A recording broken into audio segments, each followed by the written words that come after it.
Alors que Sean Diddy Combs attend la décision de la Cour d'appel concernant sa troisième demande de mise en liberté sous caution. Il était de retour au tribunal jeudi dernier pour obtenir les dernières nouvelles sur son dossier pénal. À l'approche du procès pour son affaire de trafic sexuel, nous pourrions entendre moins parler de ses avocats. Au cours de l'audience, nous avons appris qu'ils avaient tenté d'exclure un élément de preuve clé contre lui, ainsi que la date du procès et les preuves trouvées dans les demeures du magnat du hip-hop. Il a également été question du soutien qu'il reçoit de sa famille. Voici un résumé des procédures judiciaires et bien plus encore. Tout d'abord, parlons de Sean Combs et de sa grande équipe de défense, qui était de retour au tribunal jeudi devant un autre nouveau juge, Aaron Subramanian. Il supervisera le procès de Combs, qui est actuellement prévu pour mai 2025. Un autre point intéressant est là, raison pour laquelle la question de la mise en liberté sous caution n'a pas été abordée cette semaine. Bien qu'une requête ait été déposée pour une troisième tentative de mise en liberté sous caution, elle est traitée par une autre cour, la Cour d'appel. Plus précisément, la Cour d'appel du deuxième circuit décidera si Sean Combs doit être libéré sous caution. Plus tôt cette semaine, l'avocate de Combs, Alexandra Shapiro, a déposé une requête en libération provisoire auprès de la Cour d'appel du deuxième circuit. Elle a souligné que cette affaire impliquait des circonstances extrêmes et inhabituelles, mais a fait valoir que ces circonstances ne devraient pas empêcher la libération sous caution ou forcer Sean Combs à se défendre contre la prison. Elle a souligné que Combs avait été arrêté juste après avoir été inculpé, alors qu'il avait vécu toute sa vie sous les feux des projecteurs et que ses actes avaient été largement relayés par les médias et connus des forces de l'ordre. Il n'y a vraiment aucun risque qu'il s'enfuit. C'est un père de 7 enfants de 54 ans. Un citoyen américain et l'une des personnalités les plus connues et les plus célèbres au monde. Le battage médiatique autour de l'arrestation de Sean Combs a faussé la façon dont sa libération sous caution est perçue. Malgré sa volonté d'accepter des conditions strictes qui élimineraient tout risque de fuite ou de danger, il n'a pas été libéré dans l'attente de son procès. En fait, Combs a proposé une caution de 50 millions de dollars, offrant sa maison de Miami et celle de sa mère en garantie. Il s'est engagé à rester en contact étroit avec les autorités, à ne communiquer qu'avec certaines personnes et a même suggéré d'engager une équipe de sécurité tierce pour surveiller son domicile s'il était placé en résidence surveillée. Cependant, 2 juges ont rejeté sa demande de libération sous caution. Et Combs est donc derrière les barreaux du Metropolitan Detention Center de Brooklyn depuis le 16 septembre. L'une des raisons invoquées pour le maintenir en détention est son influence et son influence présumée. Les procureurs ont affirmé que Combs avait abusé de témoins et intimidé des témoins. Cependant, son équipe juridique conteste ces allégations, reconnaissant qu'il avait eu des discussions au sujet des poursuites civiles auxquelles il faisait face, mais insistant sur le fait qu'il n'était au courant d'aucune enquête menée par le District Sud de New York. Une fois qu'il a eu connaissance de l'enquête, sa requête en appel stipule qu'il a pris soin de couper tout contact avec ces personnes. La requête indique que, bien que le gouvernement ait vaguement décrit les contacts avec 2 témoins du grand jury, il n'a fourni aucune preuve de menace ou d'intimidation. Il a seulement mentionné qu'il y avait eu 14 contacts entre M. Combs et un témoin, ainsi qu'un autre témoin qui a été contacté à plusieurs reprises. L'avocat de la défense a précisé que ces contacts n'impliquaient aucune obstruction ou subornation de témoins. Par exemple, l'un des témoins a contacté Combs et non l'inverse. Elle lui a dit « Je suis un témoin devant le grand jury ». Après que Combs a parlé de ce contact à son équipe de défense, on lui a demandé de ne plus communiquer avec elle, ce qu'il a fait. Shapiro a soutenu que l'accusation n'avait pas rempli son obligation de maintenir Combs en détention jusqu'au procès. Quelques jours plus tard, une mise à jour a été déposée auprès du tribunal indiquant que la demande de mise en liberté sous caution avait été renvoyée à un panel de 3 juges. Cependant, leur demande de libération immédiate en attendant une décision sur la demande de mise en liberté sous caution a été rejetée, bien que la demande de mise sous scellé ait été accordée. En résumé, Combs ne sera pas libéré immédiatement. Il doit attendre que les juges examinent les arguments avant de prendre une décision. Diddy s'est effondré devant toute la salle d'audience en apprenant que sa caution de 50 millions de dollars avait été refusée. Le magnat de la musique, habitué au confort des manoirs et des jets privés, doit désormais faire face à la dure réalité de la vie dans une cellule de prison exiguë. Et la nouvelle l'a frappé de plein fouet. Sa mise en liberté sous caution était un dernier recours pour éviter de rester derrière les barreaux après son arrestation. Diddy, oui, le Diddy que nous connaissons tous, était prêt à tout pour obtenir sa libération. Il a proposé une caution faramineuse de 50 millions de dollars, une somme astronomique qui a laissé tout le monde incrédule. Son équipe juridique a élaboré cette offre colossale, en mettant en jeu tous les atouts précieux de Diddy pour tenter de le faire sortir, même si ce n'était que temporairement. Pour commencer, il a proposé une caution stupéfiante de 50 millions de dollars, mais ce n'était que le début. Diddy a mis les bouchées doubles, en mettant à sa disposition sa demeure de 48 millions de dollars à Miami, avec toutes ses luxueuses commodités, et même son jet privé. Celui-là même qu'il utilise probablement pour ses aventures spontanées autour du monde. Comme si cela ne suffisait pas, Diddy a fait appel à sa famille. Sa mère et d'autres membres de sa famille ont co-signé le contrat de caution, montrant à quel point ils étaient déterminés à le sortir de cette situation. En plus de cela, Diddy a promis de rendre son passeport, donc pas de vol vers un paradis tropical, et a même accepté d'être placé en détention à domicile. Il disait pratiquement: « Écoutez, je vais rester à la maison, mais ne me faites pas rester en prison. » Mais il y a plus. Son avocat a encore amélioré son offre en proposant des tests de dépistage hebdomadaires pour prouver qu'il était clean, un registre des visites nocturnes pour garder une trace de qui allait et venait, et même des restrictions sur les visites féminines. À part sa mère, ses filles et leur mère, aucune autre femme ne serait autorisée à lui rendre visite. Diddy était prêt à suivre toutes les règles qui lui seraient imposées s'il voulait éviter cette cellule de prison. Il faisait tout pour rester en liberté. Malgré tout cela, le juge a jeté un œil à l'impressionnante caution et a dit non. Pourquoi? C'est là que les choses se sont compliquées. L'accusation a présenté un dossier solide selon lequel Diddy n'était pas exactement quelqu'un à qui l'on pouvait faire confiance pour éviter les ennuis. Ils ont évoqué des détails troublants de son passé qui dressaient un tableau peu flatteur. L'un des principaux points d'inquiétude concernait une série de vieux messages textes de Diddy qui, disons-le simplement, n'étaient pas le genre de message que l'on voudrait voir dans une salle d'audience. Un texte datant de 2016 s'est démarqué et était assez alarmant. Ce message est arrivé juste après que Diddy ait été filmé avec son ex-petite amie Cassie Ventura dans un hôtel. Dans le message, il était en pleine panique, implorant pratiquement de l'aide. « Appelez-moi, les flics sont là. J'ai 6 enfants, s'il vous plaît. Appelez-moi. Je suis encerclé. Vous allez m'abandonner toute seule. » Cela a vraiment montré à quel point il pouvait devenir désespéré et manipulateur lorsque les choses devenaient incontrôlables. Mais ce n'était même pas le pire. Il aurait payé 50 000 $ à l'hôtel pour effacer les images, de sécurité le montrant en train de jeter des vases en verre sur Cassie lors de cet incident. Ce genre de manœuvre n'est pas de bon augure lorsqu'il s'agit de convaincre un juge que l'on ne falsifiera pas les preuves ou les témoins. Le juge a également dû prendre en compte l'immense richesse et l'influence de Diddy, qui lui ont donné de nombreuses occasions de faire disparaître des choses. Qu'il s'agisse de preuves, de témoins ou de tout autre élément susceptible de compromettre son procès. Soyons honnêtes, quelqu'un avec un tel argent peut faire beaucoup de choses en coulisses. Le tribunal craignait qu'il n'utilise ses ressources pour faire obstruction à la justice ou même intimider les personnes impliquées dans l'affaire. Et n'oublions pas que Diddy a un historique de controverse. Il a déjà été accusé de corruption et d'entrave à la justice. Les craintes de voir Diddy falsifier des témoins ne sont donc pas une simple paranoïa infondée. En fait, si l'on considère d'autres affaires très médiatisées, la situation de Diddy commence à prendre tout son sens. Prenons l'exemple de Harvey Weinstein. En 2017, sa libération sous caution lui a été refusée alors qu'il était prêt à verser des millions de dollars. Pourquoi?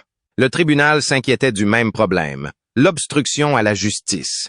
Et puis il y a Jeffrey Epstein, qui a également proposé une caution conséquente, mais le juge l'a rejeté par crainte qu'il n'utilise sa fortune pour fuir ou pour manipuler les témoins. Les tribunaux ont déjà eu affaire à ce genre de scénario et ils n'étaient pas prêts à prendre le moindre risque avec Diddy.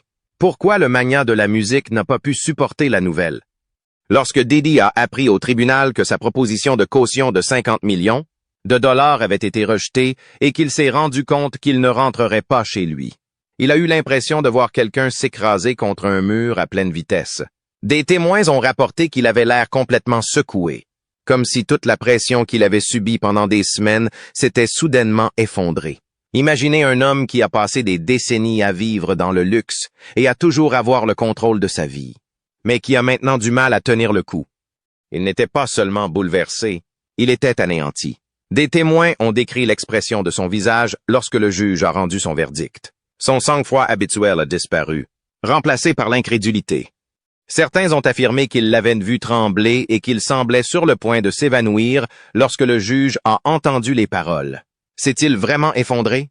Que ce soit à cause du choc, du stress ou d'un épuisement émotionnel, il n'a clairement pas pu le supporter. Des ambulanciers ont été appelés et il est rapidement devenu évident que la réalité de sa situation le frappait plus durement qu'il ne l'aurait imaginé. Ce n'était pas seulement une réaction physique, cela représentait quelque chose de plus profond. Diddy, qui avait vécu une vie entourée de gloire, des fortunes et de luxe, devait désormais faire face à la dure réalité. Ses jours de jets privés et de tapis rouges étaient terminés, du moins pour l'instant. Il devait faire face à la réalité d'une cellule de prison froide et exiguë.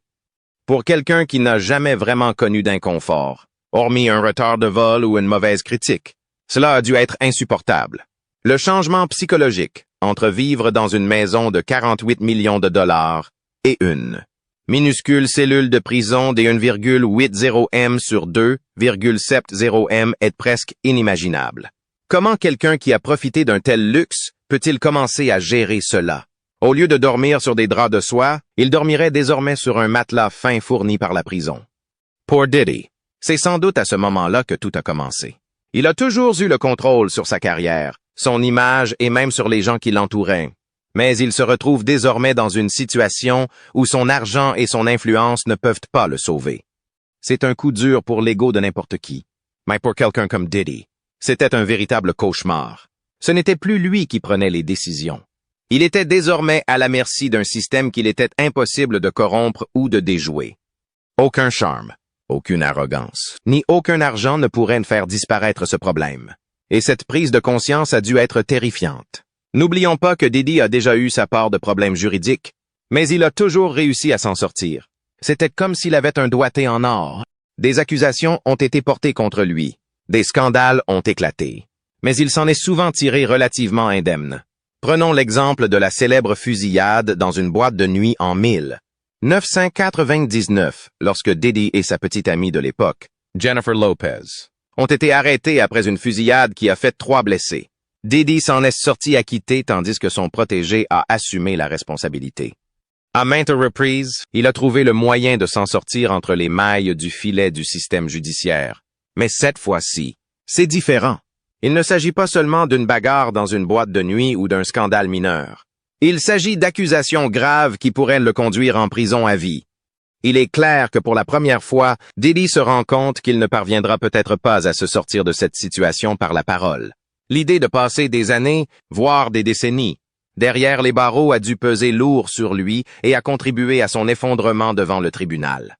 Pour quelqu'un habitué à vivre comme un roi, l'idée d'être enfermé dans l'un des centres de détention les plus célèbres du pays est tout simplement horrifiante. Lorsque la nouvelle de la rupture de Diddy a commencé à circuler, les réactions de l'industrie musicale ont été diverses et variées. Choc, inquiétude. Les célébrités qui le considéraient autrefois comme un magnat intouchable ont été prises de court par la nouvelle. La communauté hip-hop a toujours vu Diddy comme un homme plus grand que nature. Un homme qui a traversé les scandales, les batailles juridiques et les hauts et les bas de l'industrie, parvenant toujours à retomber sur ses pieds. Mais cette fois, beaucoup se demandaient s'il parviendrait à rebondir. Sur les réseaux sociaux, les réactions ont été très diverses. Certains ont offert leur soutien tandis que d'autres ont exprimé leur scepticisme, se demandant si ce n'était pas le début de la fin pour Diddy. C'est une chose de voir sa réputation ternie par un scandale, mais pour quelqu'un comme Diddy, qui a bâti son empire sur sa puissance, son invincibilité et son contrôle.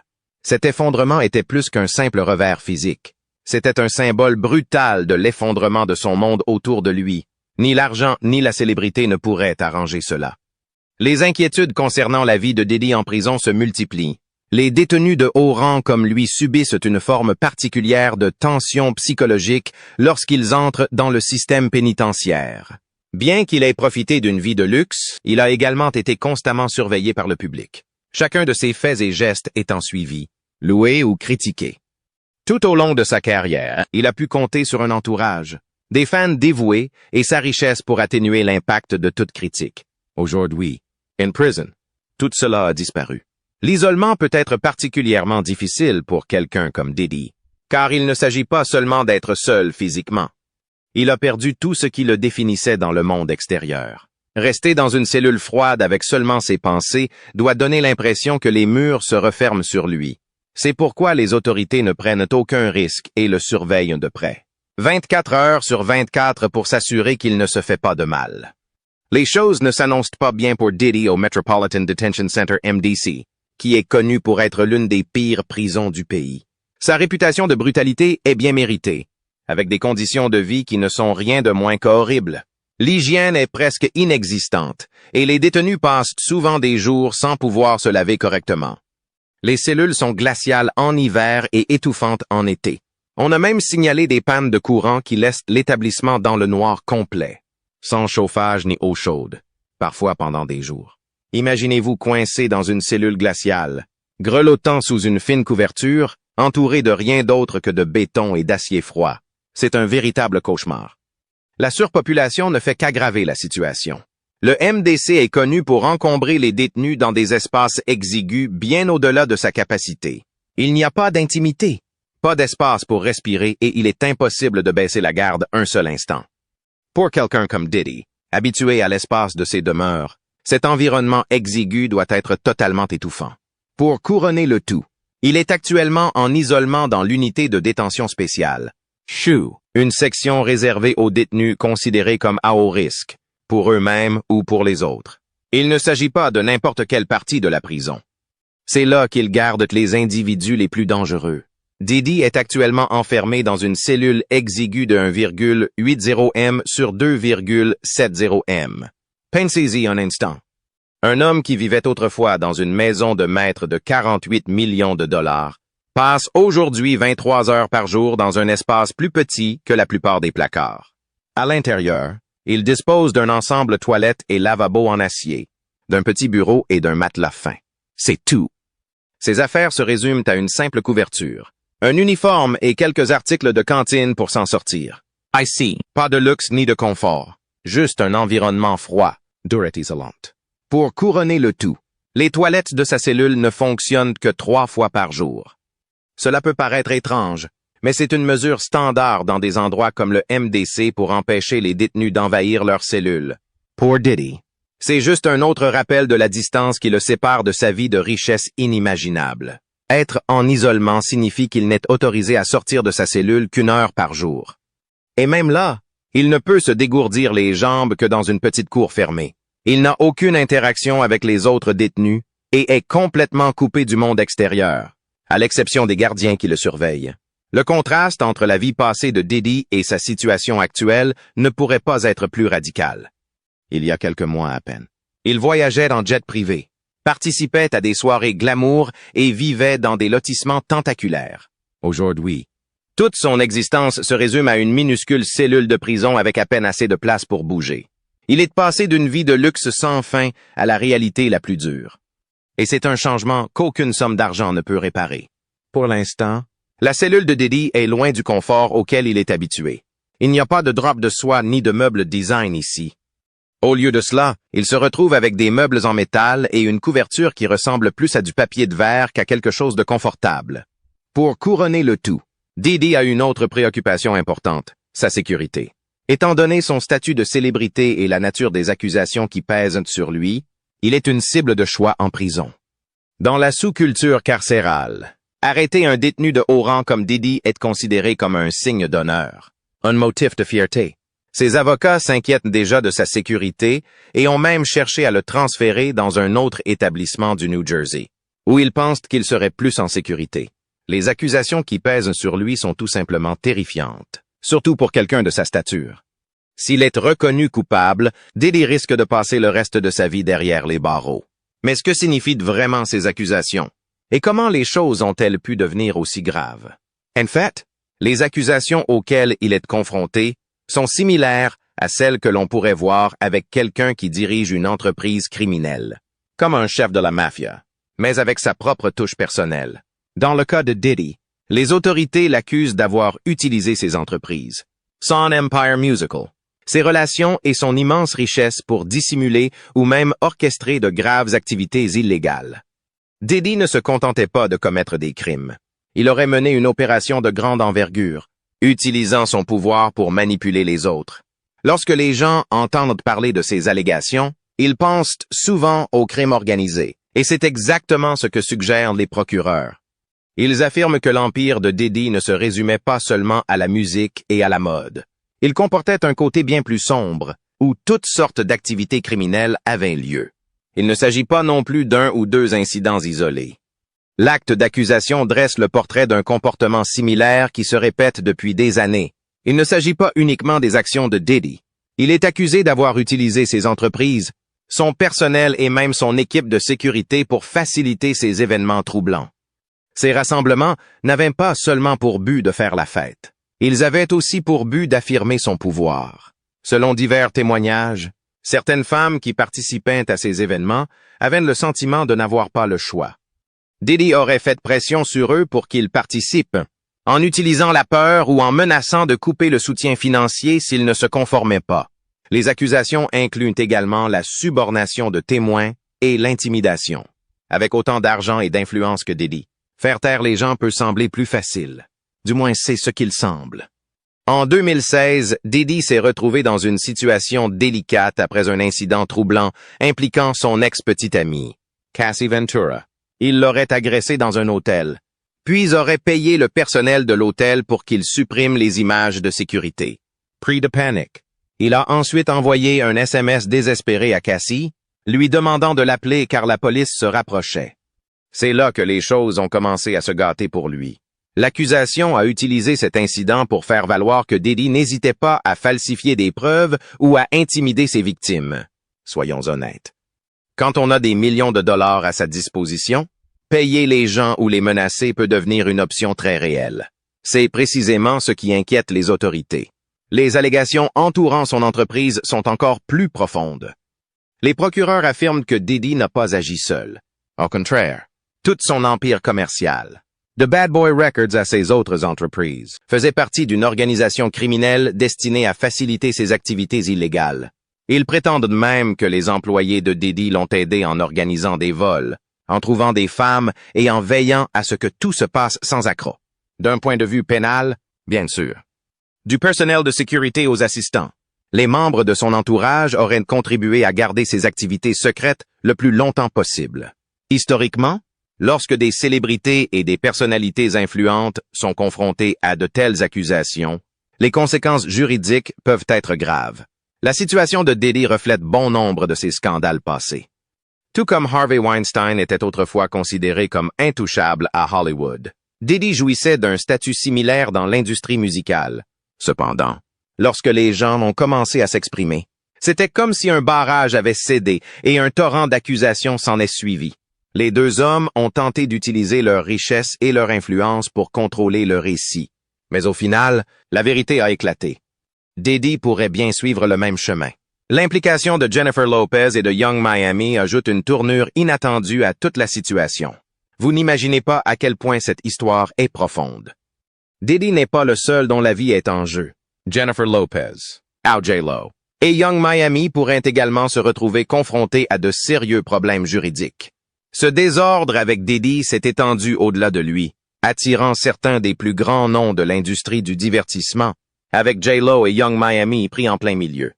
Revenons un peu en arrière à la tristement célèbre fusillade dans une boîte de nuit en 1999. À cette époque, Diddy sortait avec J-Lo et les deux étaient inséparables, apparaissant partout ensemble. Le 27 décembre 1999, ils étaient au Club New York pour célébrer la sortie d'un album du protégé de Diddy, Shine. Ce qui avait commencé comme une soirée amusante a rapidement tourné au chaos lorsqu'une dispute a éclaté, entraînant la blessure de 3 personnes. Diddy et J-Lo ont fini par fuir les lieux. À l'époque, il semblait que Diddy pourrait faire face à de graves conséquences pour l'incident. Mais comme toujours, il a réussi à esquiver une balle, jeu de mots voulu. En 2001, il a été acquitté de toutes les accusations, y compris de possession et de corruption. Mais Shyne n'a pas eu cette chance. Il a endossé la responsabilité de la fusillade et a fini par purger une peine de 10 ans de prison. Ce qui est fascinant, c'est que des rumeurs circulent depuis des années sur le fait que J-Lo pourrait avoir un rôle plus important dans la fusillade que quiconque ne l'imaginait. Vous imaginez? Si c'est vrai, cela signifie qu'elle a peut-être été impliquée dans la dissimulation d'un crime. Et avec ces nouvelles allégations qui font surface, elle pourrait être à nouveau impliquée dans l'enquête. Depuis cette nuit-là, la carrière de J-Lo a explosé. Elle est devenue une superstar mondiale connue pour sa musique, son jeu d'actrice et son style, et beaucoup de gens ont probablement oublié son lien avec la fusillade de 1999. Mais avec cette nouvelle plainte qui suggère son implication, les choses pourraient prendre une tournure plus grave. On parle aussi de possibles conséquences juridiques. Si l'affaire est rouverte et que le tribunal trouve des preuves qu'elle a fait obstruction à la justice, elle pourrait elle-même être accusée. Ce n'est plus seulement une question de perception publique. Il s'agit de savoir si elle peut légalement se distancier de cette situation. Il y a aussi Yung Miami, qui fait face à sa propre série d'accusations qui pourraient lui causer de sérieux ennuis. Pour ceux qui ne le savent pas, Yung Miami, de son vrai nom Kesha Brownlee, a été la petite amie de Diddy pendant un certain temps. Et ensemble, ils ont fait la une des journaux en tant que couple puissant de la scène hip-hop. Cependant, sa relation avec Diddy lui a peut-être attiré plus d'ennuis qu'elle ne l'aurait imaginé. Selon l'une des plaintes déposées contre Diddy, Yung Miami est accusée d'être impliquée dans des activités douteuses. L'accusation la plus choquante est qu'elle aurait aidé Diddy à transporter une substance synthétique dangereuse dans un jet privé. Voici ce qui se serait passé. En avril 2023, Diddy voulait l'article pour un événement au Water Music Festival en Virginie. Lorsque son fournisseur habituel a oublié de le livrer, l'équipe de Diddy aurait contacté Yung Miami et lui aurait demandé de faire voler l'article de Miami jusqu'en Virginie. Et selon la plainte, elle a donné suite à sa demande. Si cette allégation s'avère fondée, il ne s'agit pas d'un problème mineur, il s'agit d'un crime grave. Le transport d'articles illégaux à travers les frontières des États pourrait mettre Yung Miami dans une situation très délicate. D'autant plus que le procès prétend qu'elle était impliquée dans un trafic. Alors, qu'en pense-t-elle? Elle a été très explicite dans son soutien à Diddy, affirmant que ses expériences avec lui avaient été complètement différentes et qu'elle ne pouvait pas commenter les accusations que d'autres ont portées contre lui. J'ai rencontré Diddy alors que le monde le célébrait et lui offrait des fleurs, a-t-elle déclaré. J'ai juste l'impression que tout le monde essaie de me crucifier pour ça. Mais voilà le hic. En soutenant publiquement Diddy et en le défendant, Yung Miami s'est peut-être mise en lumière par inadvertance. Si les autorités commencent à enquêter sur son lien avec les activités criminelles présumées de Diddy, elle pourrait également se retrouver face à des accusations. Cela nous amène aux possibles répercussions juridiques pour J-Lo et Yung Miami. Si les allégations contenues dans ces poursuites s'avèrent vraies, les deux femmes pourraient être accusées de complicité dans les crimes de Diddy. Pour J-Lo, la fusillade de 1999 est comme un souvenir obsédant qui refuse de s'effacer. Alors que le public spécule déjà sur son éventuelle implication, il ne faudrait pas grand-chose pour que les procureurs rouvrent le dossier et la ramènent devant le tribunal. Pour Yung Miami, la situation est encore plus compliquée. Si elle est reconnue coupable d'avoir transporté des articles illégaux pour Diddy, elle pourrait être condamnée à une lourde peine de prison. Et n'oublions pas que Yung Miami est toujours en train de construire sa carrière dans l'industrie musicale. Ce qui est fou dans tout cela, c'est l'ampleur des problèmes juridiques de Diddy. Il ne s'agit plus seulement de lui. Les gens qui l'entourent sont eux aussi pris dans le chaos. J-Lo et Yung Miami pensaient probablement que leur lien avec Diddy faisait simplement partie de leur vie privée. Mais aujourd'hui, ces liens se transforment en une véritable menace pour leur avenir. Cette situation nous rappelle brutalement à quelle vitesse les choses peuvent dégénérer lorsqu'on est impliqué avec quelqu'un qui fait face à des accusations aussi graves. Bien que nous ne sachions pas exactement comment cela va se dérouler pour J-Lo et Yung Miami, Une chose est sûre, ils ne pourront pas échapper longtemps aux projecteurs. L'opinion publique est déjà en train de se forger une opinion. Et si le système judiciaire s'en mêle, les choses pourraient mal tourner. Les deux femmes ont bâti des carrières remarquables. Mais ce sera peut-être le défi le plus difficile qu'elles aient jamais eu à relever. Si elles finissent par être accusées et condamnées, leur réputation et leur avenir pourraient être sérieusement menacés. À Hollywood, où l'image est primordiale, c'est un risque qu'aucun des deux ne peut se permettre de prendre. Permettez-moi de vous raconter ce qui s'est passé jeudi dernier. Il est encore un peu loin, mais plusieurs conférences préparatoires au procès sont prévues d'ici là. On peut se demander si Combs ne cherche pas à se protéger. Il semble conscient que s'il doit rester derrière les barreaux pendant un certain temps, il pourrait tout aussi bien faire en sorte que le procès ait lieu le plus tôt possible. Dans le monde des affaires criminelles, les enjeux varient selon que le prévenu est en liberté ou en détention. Ceux qui sont en liberté préfèrent souvent prendre leur temps. Après tout, ils veulent bien te garantir une enquête approfondie et ne pas tirer de conclusions hâtives.